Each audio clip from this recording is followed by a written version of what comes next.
Suatu ketika, Dr. Mark, seorang dokter spesialis kanker yang terkemuka, menerima undangan untuk menghadiri sebuah konferensi, sekaligus untuk menerima penghargaan riset bidang medis yang telah dipublikasikannya. Ia sangat bersemangat dan ingin secepatnya tiba di sana.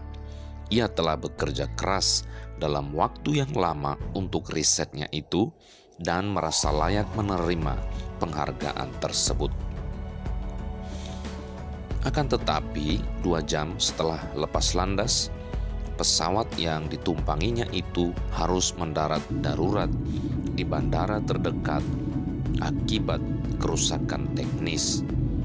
Karena khawatir akan terlambat tiba di konferensi tersebut, Dr. Mark segera pergi ke bagian resepsionis dan mendapat informasi bahwa penerbangan berikutnya baru ada 10 jam kemudian. Resepsionis menyarankan agar ia menyewa mobil dan berkendara ke kota tempat konferensi itu. Hanya 4 jam saja berkendara ke tujuannya. Karena tidak ada pilihan lain, ia memutuskan menggunakan mobil, meskipun ia tidak suka mengemudi untuk perjalanan jauh. Dr. Mark menyewa mobil dan memulai perjalanannya. Akan tetapi, segera setelah ia berangkat, tiba-tiba cuaca menjadi buruk dan sebuah badai besar terjadi.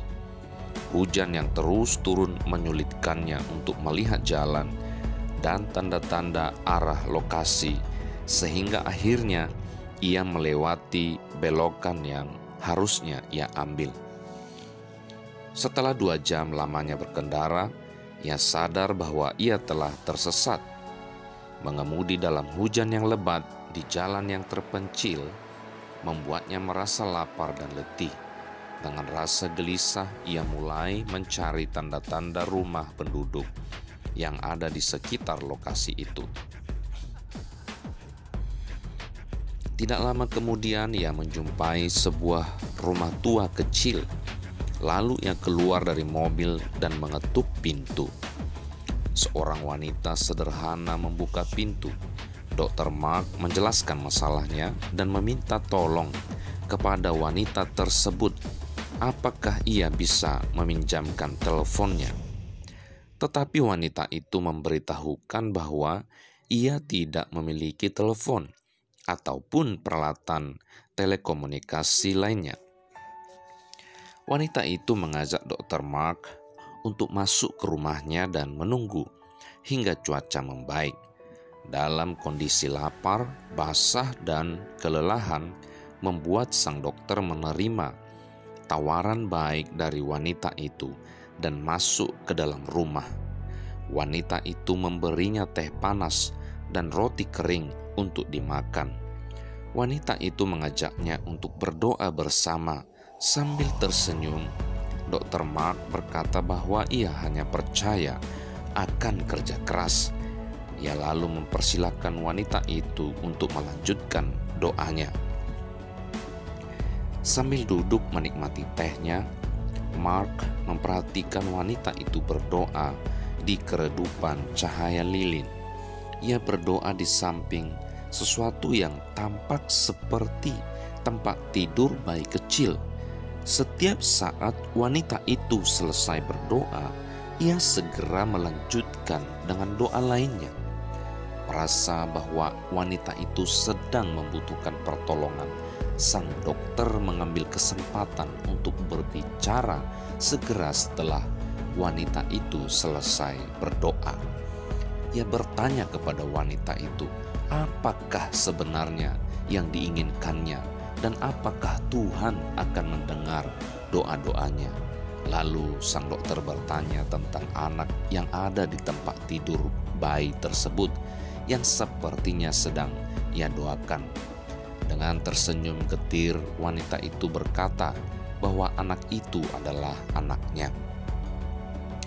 Ia sedang menderita suatu jenis penyakit kanker yang jarang ditemukan dan hanya ada satu dokter yang dianggap mampu menanganinya. namanya Dr. Mark. Dokter itulah yang dapat menyembuhkannya. Tapi saya tidak mampu untuk membayar Dr. Mark. Di samping itu Dr. Mark tinggal di kota lain yang jauh dari sini. Kemudian wanita itu melanjutkan, sejauh ini memang Tuhan belum menjawab doaku. Tetapi suatu hari nanti Tuhan akan memberikan jalan keluar, dan aku tidak akan membiarkan kekhawatiranku mengalahkan imanku. Kagum dan tak mampu berkata apa-apa, Dr. Mark berlinangan air mata. Ia berbisik, God is great, Tuhan maha besar. Lalu ia mengingat kembali rangkaian peristiwa yang ia alami. Ada kerusakan teknis di pesawat, badai yang melanda, ia tersesat di jalan, dan semuanya ini terjadi karena Tuhan tidak hanya menjawab doa wanita tersebut, tetapi juga memberinya sebuah kesempatan untuk keluar dari dunia yang materialistis dan memberikan sebagian keahliannya dan waktunya untuk orang-orang miskin yang sedang putus asa, yang sama sekali tidak memiliki apapun selain doa-doa yang diimaninya. Sobat yang terkasih, apakah kejadian itu terjadi secara kebetulan saja? Atau apakah benar ada kuasa yang bekerja bagi kebaikan orang-orang yang selalu berharap dan berserah kepadanya? Kita tahu sekarang bahwa Tuhan turut bekerja dalam segala sesuatu untuk mendatangkan kebaikan bagi mereka yang mengasihi Dia, yaitu bagi mereka yang terpanggil sesuai dengan rencananya. Jadi, tetaplah berdoa dan mengucap syukur. Doa orang benar bila dengan yakin didoakan sangat besar kuasanya.